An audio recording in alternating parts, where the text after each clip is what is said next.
Mga katambay, mga kababayan, si Kamanong po, nagbabalik po muli sa inyo. Samahan niyo po ang inyong lingkod, magkomentuhan po tayo. Ito po, bago po tayo mag-umpisa, magandang araw po muna, tanghali, hapon, gabi. Madaling araw po sa atin lahat, saan man sulok ng bansa o mundo tayo naroon. Maingatan nawa po tayo mga kababayan. Ito po, komentuhan po natin ito mga tambay. Alam niyo naman po, ang Senado ay talagang laging nasa hulihan. Mga kababayan, ngayon po, mga nagmamagaling po. Dahil alam naman po natin, panahon po ng halalan, boboto tayo, marami po dyan, magpapabango lang. Pero wala naman po tayong napala sa mga ito. Katulad po nito, hearing. Ano po mapapala natin dito sa hearing? Kung wala na po sa Pilipinas ang dating Pangulong Duterte. Dahil alam naman po natin lahat ang ginawa nila na panggigipit, harassment, kidnapping, at hindi pagsunod sa batas.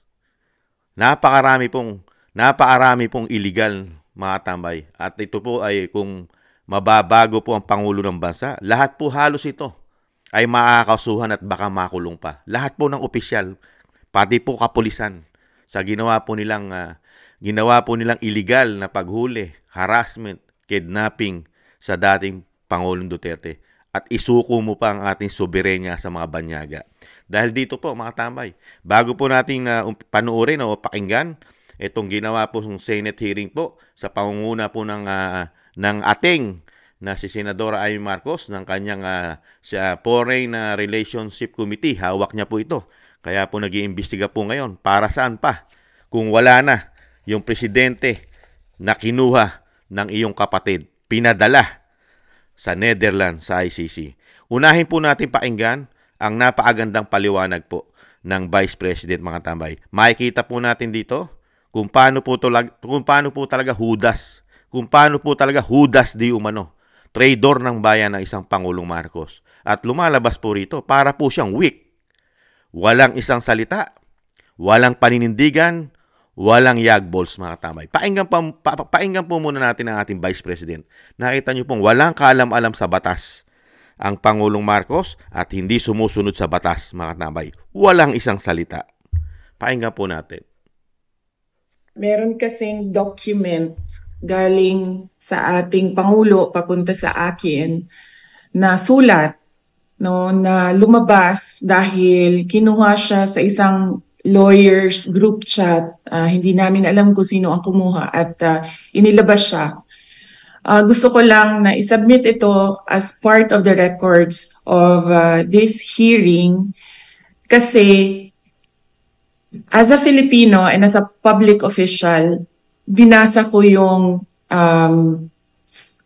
ating protesta doon sa ICC at yung desisyon ng ICC. At nakita ko na wala talagang jurisdiction. Pero alam ko na merong ginagawang investigation dahil nabibigyan kami ng data or information galing sa mga law offices na ginagamit dyan sa loob ng Pilipinas sa pag-interview ng witnesses. Kaya kinausap ko unang-una ang Secretary of Justice noon. At dahil hindi paiba-iba yung sagot niya sa mga tanong ko, ang ginawa ko ay dumiretso ako sa Pangulo. Kaya yon, nabigyan ako ng sagot ng Pangulo at gusto kong basahin ang kabuuan ng sulat. Nakalagay dito, Dear Vice President Duterte, this is reference to your letter of 4 December 2023 as well as similar letters sent to members of the Cabinet, namely Secretary Jesus Crispin C. Remulla of the Department of Justice and Solicitor General Menardo Guevara on even date. With respect to your concerns, legal or otherwise, on the investigation to be conducted by the ICC into the previous administration's war on drugs, I remain steadfast in my resolve that the jurisdiction of the ICC over the Philippines after the effectivity of its withdrawal therefrom is very much in question. To this end, this government will not assist the ICC in any way, shape, or form.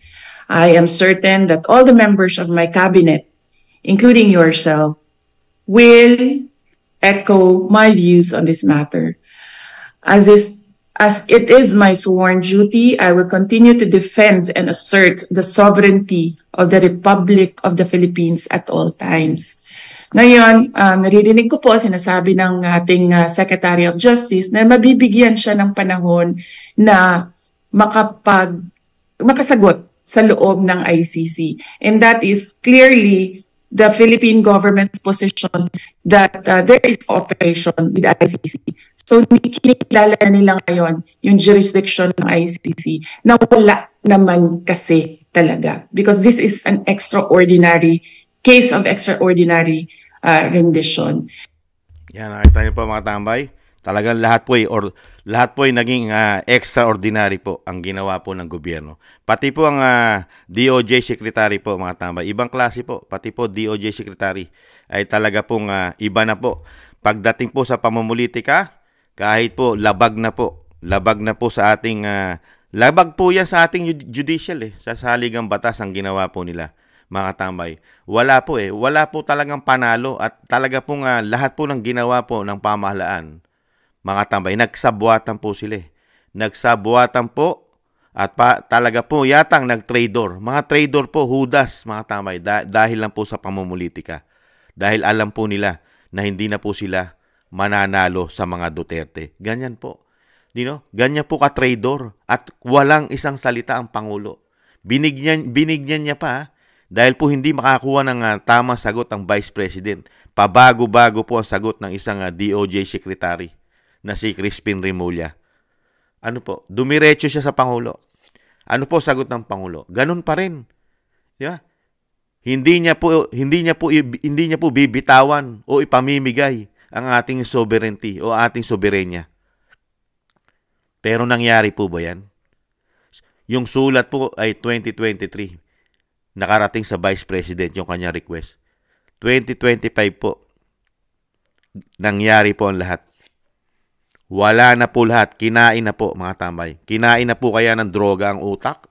Di umano? O dahil lang po sa mga sulsol? O dahil lang talaga sa kaswapangan? Sa kaswapangan sa kapangyarihan? Ibebenta mo ang iyong bansa. Magtataksil ka sa bayan dahil sa kapangyarihan? Ganun ba? Ituloy po natin mga tambay at painggan po natin ang mga ilang kaganapan sa Senado. Makikita po natin ang mga kapulisan mga tambay, ibang klase po. Kamay na bakal po talagang ginamit nila. Hindi sumunod sa batas. Walang batas-batas po sa kanila. Paano mo po mapapaniwala ng mga pulis? Hindi naman mga abogado. Hindi po sila abogado. Pero yung mga sinaway nila, yung sinaway nilang batas, alam na abogado. At yung mga abogado pa ang nagipit. Dahil alam naman natin ang Pangulong Duterte ay isang abogado. Isang piskal at naging dating Pangulong Duterte. At yung karapatan ng bilang mamamayang Pilipino na abogado pa, piskal pa, dating Pangulong Duterte, binastos na, pinamigay mo pa sa banyaga. Napakarami pong kakaharaping kaso po nito mga tambay. Napakaraming kasong kakaharapin po pag iba na po ang presidente. Itong mga general na ito, at itong mga naglingkod sa gobyerno na sangkot po dito sa ginawa po nilang illegal na pag-aresto, illegal kidnapping, na paghuli, at pagdala sa ICC na wala ng jurisdiction sa atin yan. Napakarami po mga tambay. Pakinggan po natin ang mga kapalpakan. Pagka talaga po nag-iisip ka, malalaman mo talaga na pamumulitika, mga tambay. Ang punot dulo nito, politika, kapangyarihan. Painggan po natin. Kasi binabasa... Sandali lang po, palalakihin ko lang po. Yung standard operating ng PNP, ang liwaliwanag naman no torture, no force, no violence, threat, intimidation, or other means to vitiate the free will to be used against the arrested person. Di the more so, yung mga kasamahan ng arestado. Sabi mo nga, ikaw na nag-admit forcefully. Talagang you used force. Bawal po yun. Ma'am, it is, I placed E.S. Mijaldea under arrest for obstruction of justice. Sabi nga ni Senator Jinggoy, hihilain mo pa. Yes, ma'am. I did because I have to get into their heads to make them to make it very, very clear to them that we are already very, very serious O, of tama loading nga. the president to Oo the naman, plane. General, pinapaliwanag mo, pero bawal ang paggagamit ng dahas, ng pananak. O, tinawag mga tamay. Kaya nga po itong general na ito, pag ito po ay dumiretso na sa hukuman, pag ito po ay nasa hukuman na itong usapin na ito, sa tingin nyo kakatigan ng korte ito? Itong mga katwiran, yung katwiran na general, na napakaraming paglabag sa batas, ginamit niya po ang kanyang kamay na bakal, pag-aresto sa dating Pangulong Duterte at sa mga kasamahan nito, pati sa mga abogado. Sa tingin niyo po, kulungan ang bagsak po nito. Kulungan. Ng just to be clear. intimidation or any other means. Ang liwanag nasa kapulisan yan Just to be clear, operationally, there was obstruction of justice.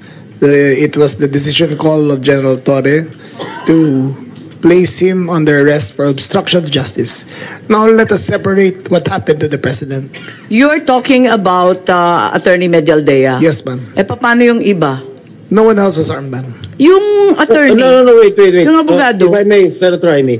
Yes. Madam Chair. Ayan. Sino yung kinaladkad nung isang pulis? Yung security na nakaitim. I think it was General Torre na hinila yung isang abogado. Dalawa yun yung abogado, hinila yung upuan, di ba? Tapos yung nakaitim na secu, kinaladkad din. Si Attorney Delgra, sir, because he is next to be arrested. And because of that, the former President PRRD saw that I'm already that serious. And he said, he prevented the situation from further deteriorating and escalating. So he said, let's go.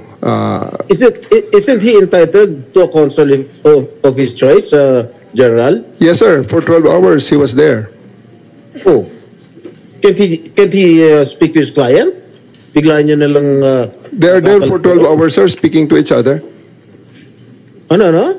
They are there for 12 hours speaking to each Alright. other, sir. One more thing that I noticed in the video, no? Ang sabi ni Pierre RD, papasukin niyo yung anak ko. Abogada siya. At ang sinabi mo, hindi ko siya papapasukin. Why not, Gerald Torre? That is a decision. That is my call, sir. That is my decision. Considering that Okay. he had already been assisted by 3 lawyers all throughout Okay. that time, sir. And gabi na ho yun, sir. The request was made at around mga 9 o'clock na, sir. 11 hours General after Torre, ganito, the first arrest. Tanggalin mo na yung titulo ni Inday Sara. Kalimutan mo na siya na Vice President siya. Pagpalagay natin hindi siya Vice President. She is an immediate member of the family. Nung kami po ay nakakulong, ang immediate members of the family, 24 hours pwede bumisita sa amin, nakakulong kami. Ito hindi pa nakakulong. Anak ito. Bakit hindi niyo pinapasok? Maliban doon, is this not a violation of RA 7438 that requires that you guarantee access to an attorney in addition to the immediate family? The President also said na yung anak niya, yung babae, abogado ko yun, papasukin nyo. Hindi nyo pinapasok. Abogado yun eh. Actually, sir, Exactly. first to answer the question of Senator Estrada, sir. I have told the President that they can visit him at his detention facility because at this time the order of the day is to load him into a plane. So that's what we endeavored to do, and that's what happened, sir. Ano niya bibisitahin yung tatay niya sa Netherlands? Hindi naman dito tinray eh. Hindi naman dito kinasuhan eh. Sa ibang bansa eh. Oh. Bakit hindi niya man lang binigyan ng kortesiya yung anak na isang abogada na magkukonsulta? Katulad nga na sinabi ko kanina, yung mga nakakulong nga, 24 hours pwede bumisita ang immediate members of the family. Bakit ito hindi pa nakakulong, hindi niyo pinapasok yung anak? Our mission at that time, sir, is to deliver him to the My God. body who Kahit issued the anong warrant, mangyari, sir. Nasa batas yan. Nasa batas yan, General. Immediate members of the family, lawyers, priests, etc., etc. I should know. Nanggaling ako dyan. Tapos ito, hindi naman nakakulong. Again, I am not defending President Duterte. I'm just explaining the rights of an accused. Because naging akusado rin ako. And I don't want that to happen to anybody else. Dapat naman nagbigay kayo ng konting kortesiya o respeto man lang sa mga dating presidente dahil naranasan namin yan. Nung kinulong po yung tatay ko, ganun din. Kawalang respeto ang mga pulis sa amin. Porket nawala na ba kami sa kapangyarihan, ganun na lang. E matanong ko naman sa General, wag naman po sana mangyari, God forbid. Sa pag sinapit ng ni President, pag sumapit ng ganitong sitwasyon si Presidente Marcos, gagawin mo rin ba yun sa kanya? I hope not. Ay, nako mga tambay. Nakita niyo po mga palusot ng mga kapulisan. Napakarami pong paglabag. Dahil nga po, sa sobra pong pamumulitika mga tambay. At syempre po, napakalaking pera po ang involvement po dyan mga tambay. Dahil mismo po ang senadora, nabanggit na po yan. Na 1 trillion po ang budget po dyan, pagpapabagsak. Saka nakita nyo po, narinig po natin, mismo ang Vice President, kung paano po naghudas sa bansa. Hudas, ibinenta, ipinamigay, na walang silbi ang ating soberenya. At talagang ang naghahari na po sa bansa natin ay ang hustisya. Hustisya ng banyaga, ang judicial ng banyaga. Mga hudas, mga tambay, mga taksil ng bayan. At nakita nyo po ang mga namamahala sa atin. Yung batas natin, sila na po ang nasusunod. Alam po nila yan. Alam po nila General Torre ni General Marbil. At alam din po yan ng CIDG. Lahat po alam po nila yan. Ng DILG. Alam po yan ni Secretary Rimulya. Na napakarami po nilang ginawang paglabag. Lalo po sa karapatan ng dating Pangulong Duterte. Dahil yun mismo nga isang senador. Ano sabi na isang senador? Galing siya riyan. Nakulong sila ng tatay niya. Nakulong sila pero ang Midget family, ang pamilya nila, 24/7, nalalapitan sila. Bakit nga naman ito? Dating Pangulo, wala pang kaso, hindi pa nakakasuhan sa bansa. Walang kaso ni hindi makalapit ang Midget family, ang immediate family. Biruin mo yun? Pamilya niya mismo, abogado pa, hindi mo palapitin. Ano yan? Batas militar. Kaya itong mga tambay, itong kapulisan natin sa pamumuno po ng PNP Chief General Marbil, lahat po yan, yung mga matataas na yan, madidisgrasya po yan pag naiba na po ang nakaupo, mga tambay. Wala pong kapana-panalo po itong mga ito pag ito po'y kinasuhan na ng mga Duterte. Puro bagansya po ito. Wala po, mga tambay.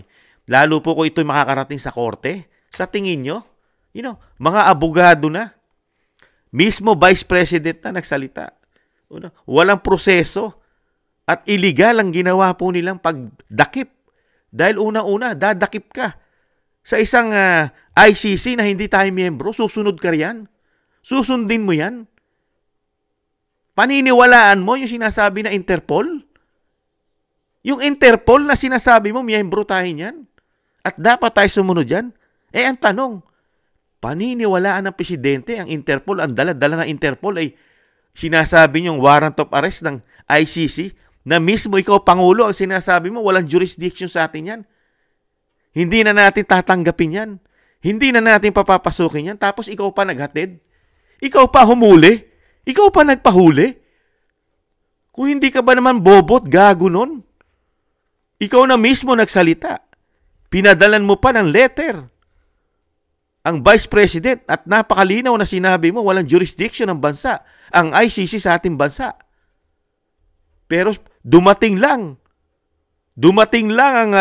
ang warrant of arrest na dala-dala ng Interpol. Biglang nabago ang mga pahayag mo. Ano ka ba? Bangag ka ba, Mr. President? Bangag ka po ba? Adik ka po ba? Wala ka ba sa ustong pag-iisip? Presidente ka. Grabe ang ginawa mo sa bansa natin, Mr. President. Masyado mong ipinahiya ang bansa natin. Pinababa mo ang tingin ng mga Mga banyaga, pinababa mo ang tingin sa atin ng ibang bansa. Ang mga leader ng mga bansa, pinababa mo ang tingin sa ating bansa. Pinahina mo ang ating judicial system. Pangulo ka pa naman. Ikaw dapat ang magtatanggol, lalong-lalo sa ating soberenya. Ano pa magagawa nito mga tambay? Ano magagawa nito mga hearing na ito? Alam naman po natin lahat. Alam na rin po ng pamilya Duterte kung ano po ginawa sa tatay niya. Di ba? Lahat po ng batas, sinaklawan, binaliwala ng mga politiko, binaliwala ng mga taong gobyerno, binaliwala lahat ng pulis, lalong-lalo ang karapatan ng isang dating Pangulong Duterte. Sinasabi mo 12 hours? 12 hours, ayaw mong papasukin ng Vice President, abogado. Tapos, sasagot ka. Sasagot ka na pwede naman dalawin sa kulungan. Saan mo dinala? Saan mo dinala, General Torre, ang Pangulo? Sa kulungan po ba ng Pilipinas? Saan? Kaya nga ang tanong ng taong bayan, hudas ka. Naghudas ka. Pulis ka ng Pilipinas. Pinalalamong ka ng Pilipinas, pinalalamong ka ng taong bayan. Pinasusweldo ka ng taong bayan. Buong pamilya mo galing sa taong bayan na kinakain. Pero naglilingkod ka sa ICC. Di po ba ano sasabihin ng taong bayan sa'yo? Magbitiw ka na, lumayas ka na ng Pilipinas. General. Sa ICC ka na maglingkod, doon ka na magpulis. Doon ka na mag-general. Huwag na sa ating bansa. Yan ang sinasabi ng mga kababayan natin, lalo sa social media. Galit na galit sa'yo. Isa kang PNP. Magsisilbi ka sa bansa. Pero ang pinagsilbihan mo, ICC, International Criminal Court, taga-Netherlands. Ibang klase ka, General. Nahandun ang tiwala mo. Nahandun ang katapatan mo sa banyaga. Hindi ka nararapat sa Pilipinas pagka ganon. Isa kang traidor. Isa kang hudas. Di po ba? Yan po ang sinasabi ng mga damdamin ng mga Pilipino ngayon sa ating kapulisan. Mga traidor, mga hudas. Sariling bansa. Ipinagpalit. Ipinagbili. Dahil may pera ba kaya pinagbili nyo ang ating soberenya, ang inyong pagiging pulis? Bilang pulis Pilipino, naging pulis ICC kayo? Unbelievable.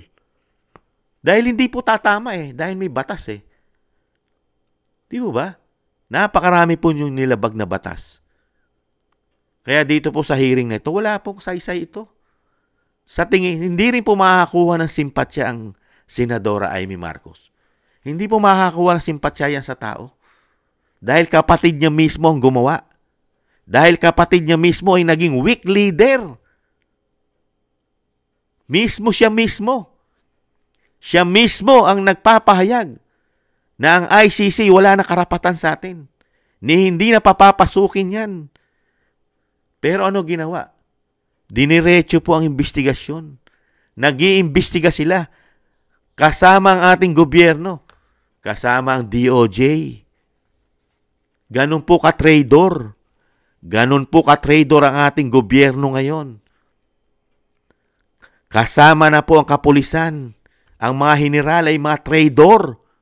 Nagsama-sama po ang mga traidor. Hudas. Taksil sa ating bayan. Dahil lang po sa pagiging ganid. Swapang. Greedy. Ganun po ang nangyari. Sobra. Nung makabalik po sa kapangyarihan. Ganun po nangyari. Lahat po gagawin. Kaya po nila maghudas. Kaya po nila maging traidor sa bayan. Mga kapulisan. Mga politiko. Mga naglilingkod sa ating gobyerno. Kaya nila mag-traidor. Maghudas. Grabe po ang nangyari mga tambay. Kaya po mga kababayan, yan po ang nakita po natin sa pamamahala po ng binagoongang Pilipinas ng 3 taon. Ganito po katindi. Dinala po tayo sa paghuhudas, pagtitrador, at isang damukal daw pong korupsyon ayon sa Vice President. Isang damukal! At isang damukal na estapa naman daw po ang sabi ng dating Pangulong Duterte na ginawa sa ating kapirahan. Di ba? PhilHealth, GSIS, SSS, PDIC, flood control, ginto. Di ba? At napakarami pang iba. Isang damukal na estapa. At walang investigasyon. Di po ba? Di ba kayo nagtataka? Iniimbestigahan po nila ang mali at labag sa batas na proseso ng pagkakahuli sa dating Pangulong Duterte, kidnapping. Pero never po natin nakita. Itong mga senador na ito, hindi naman po lahat, ay wala rin kakwenta-kwenta. Walang kakwenta-kwenta. Dahil alam natin, nakikita natin, kampi-kampi. Nakakita po ba tayo ng hearing ng mga anomalya, korupsyon sa mga senador, lalo-lalo po sa ating? Nakita nyo po? Kaya lang po nag-hearing ngayon dahil panahon po ng kampanya. Kung wala pong kampanyahan at sila'y sitting pretty, nakita nyo po, 12 hours. 12 hours na nakadetine sa Villamor Air Base ang dating Pangulong Duterte. Wala man lang umaksyong politiko malibang kay Senator Bato at kay Senator Go. Wala man lang. Wala man lang kinwestiyon agad ang ginawa ng General Torre. Wala. Hinayaan nilang ilipad. Tanging si Senator Go at Bato lang ang talagang pumipigil. Pinipigil pati ang piloto na maghahatid. Pero walang magawa dahil sa planado na po nila. Planted ang ginawa nilang lahat. Lahat po, kompleto na po. Pinag-aralan, planted. Sabwatan. Nagsabwat-sabwatan po sila. Kaya nga po nagkaroon ng hudas. Traidor. Paghuhudas. Dahil nga po nagsabwatan sila lahat. Lahat po ng batas. Lahat po ng batas. Talagang sinuway nila. Nilagay nila sa kamay na bakal. Kamay na bakal ang ginamit panghuli. Kaya po ito mga kababayan, instant po ito. Instant karma sa kanila ito. Mapalitan at mapalitan lang po ang presidente ng bansa. Lahat po ito magkakaproblema. Magmula po sa presidente ng bansa. Halos lahat ng kasabwat. May problema pong malaki. Karamihan po o halos lahat. Baka makulong pa di umano. Sa ginawa po nilang pagtitrador, paghuhudas, sa ating soberanya, sa ating judicial, at sa ating bansa, at ang ginawa po nila kidnapping na pag-arestong illegal. Walang jurisdiction, walang due process na nakuha. Hindi mo man lang hinatid o dinala sa kulungan kung talagang yan ay napakaraming kaso. Wala namang kaso sa Pilipinas. Ang nagkaso, Banyaga. Hindi man lang nyo dinala sa korte na tama ba yung kinaso ng ICC rito dahil sa Pilipinas ni walang isang kaso itong dating Pangulong Duterte. Ni sinasabi nyo napakaraming kasong pinatay. Ni hindi man lang kayo nagsampa. Ngayon, DOJ Secretary kayo. Bakit hindi nyo sinampa sa bansa? Nahandyan ang ating korte. Anong klase kang DOJ? Ngayon, pinagmamalaki mo na kailangan bigyan ng katarungan ng mga namatay na war on drugs. DOJ Secretary ka, hindi ka malang nagsampa ng kaso, tinulungan mo yung mga sinasabi mong namatayan? Dahil wala kayo ikakaso, mahina ang kaso, kaya dinaan nyo sa pamumulitika, pagkakataon na ito, para ang dating Pangulong Duterte, akala nyo panalo kayo? Never kayong manalo. Kung ganyan po ang gagawin nyong diskarte, pamamaraan, bagansya ang abutin nyo. Hindi kayo nagtagumpay at never kayong magtatagumpay kung ganyan ang inyong gagawin. Baluktot, mali, labag sa batas. Walang proseso ng batas, hindi nyo sinusunod ang proseso ng batas. Kaya mga kababayan, mag-isip-isip po tayo mga kababayan. Lalong-lalo po yung mga tumatakbo. Nanliligaw na naman po. Mambubudol na naman sa atin, mga kababayan. Dito po sa investigasyon na ito, kahit mismo po ang kapatid Yung mismo pong ateng ang nag-imbestiga, hindi niya po maisasalba ang kapatid niya ritong Pangulo. Dahil ang lahat po ng problema na ito na nangyari sa ating bansa ay kagagawan mismo ng Pangulo dahil siya ay Pangulo. Kung hindi niya po pinapasok o hindi niya hinatid sa ICC, sa Criminal Court, sa International Criminal Court ang presidente, sa tingin niyo may problema ngayon? Di po ba wala? Ang punot dulo po nito lahat, presidente. Susunod lang yung mga yan. Commander-in-chief ka, lahat susundin. Magmula sa mga departamentong hawak mo, katulad ng DOJ, NBI, DILG, at ang iyong mga sekretary, at lalong-lalo na yung mga tuta, yung nagpapakatuta sa'yo, di umano na mga kapulisan, general, nagpapakatuta yata sa'yo. Yan. Kaya yung ginagawang hearing ng senadora rito, mga tambay, wala po kasay-say ito. Bulok po ito. Bulok. Mabaho po ito. Hindi niya na po maitutuwid ang isang mali. Kailanman ang mali, napakahirap na po itong itama at ituwid. Dahil mali na ang umpisa. Mismong Vice President, binasahan na kayo. Binasa na mismo ng Vice President yung mismong stand ng presidente at yung mismong batas dahil nag-withdraw na tayo dyan. Umiiral na po yun. Tapos ngayon, dadalin nyo ron. Wala nang jurisdiction sa atin yan. Kaya mga kabayan, ito pong hearing na ito, moro-moro lang ito. Moro-moro, mga kabayan. Maniniwala lang ang taong bayan sa inyo. Mga politiko ng 19th Congress. Maniniwala lang sa inyo. Kung kayo mismo ipagdidiinan nyo, kauna-unahan ka na, Senadora Amy Marcos, sa iyong adeng.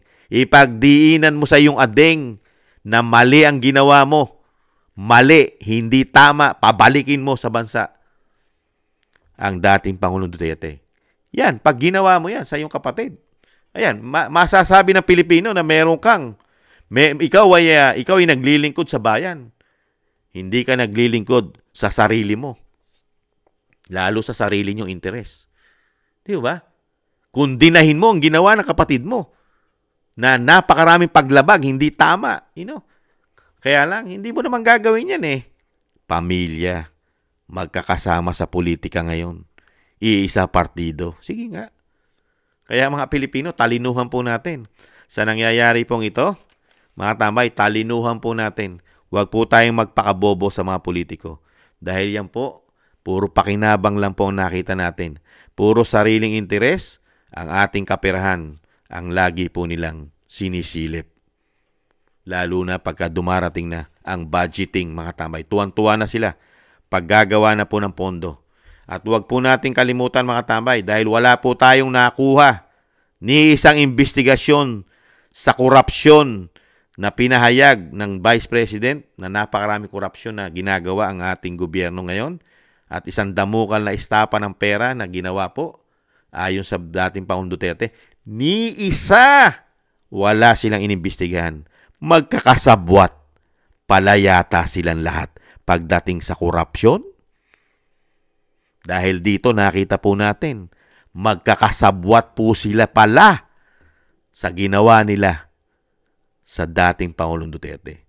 Kaya hindi po katanggap-tanggap yan sa mga Pilipino. Never matanggap po ng Pilipino yan. Lalo-lalo na, yung ginawa nyo, napakarami, halos lahat labag sa batas. Ibang klase panggigipit ang ginawa nyo. Ibang klase kayo humawak na kapangyarihan. Mismong batas, kaya nyong suwayin dahil sa kapangyarihan nyo. Hindi po mananaig yan. Hindi po katanggap-tanggap sa mga Pilipino yan. Kaya nga ulitin ko, sabi ni Atty. Topacio, subukan nyo lang maglakad. Kayong mga politiko, walang bodyguard.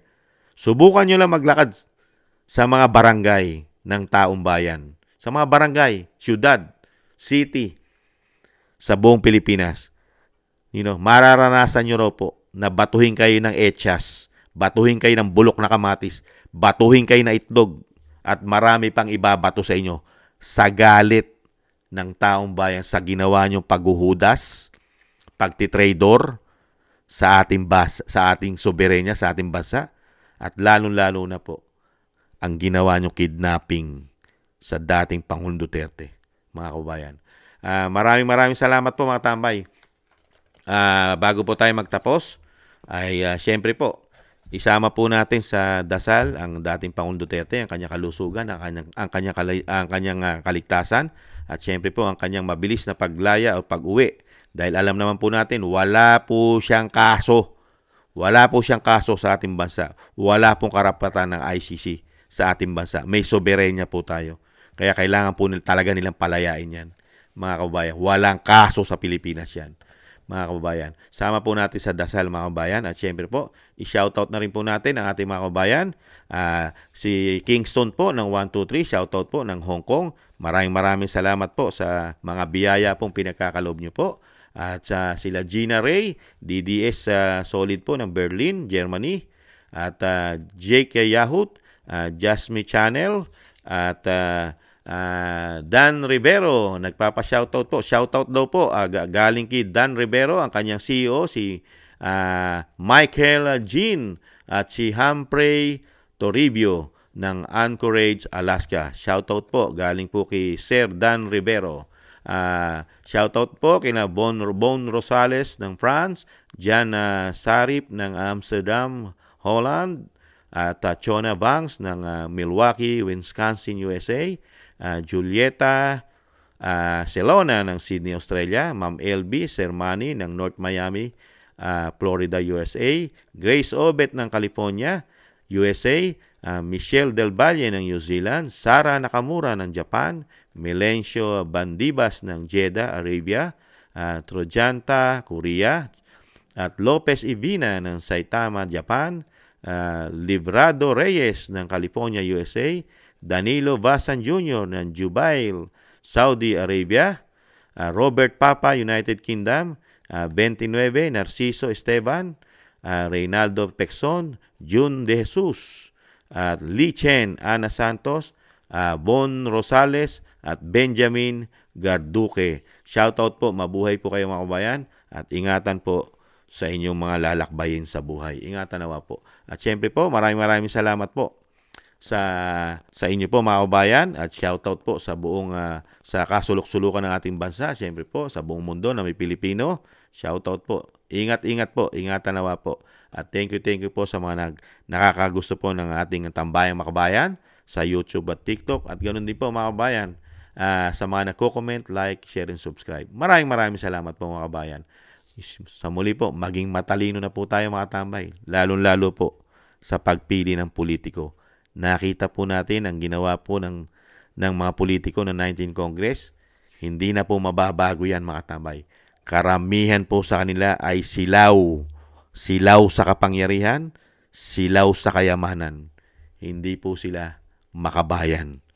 Puro makasarili po, mga kababayan. Sa muli po, paalam, bye-bye, ingatan nawa.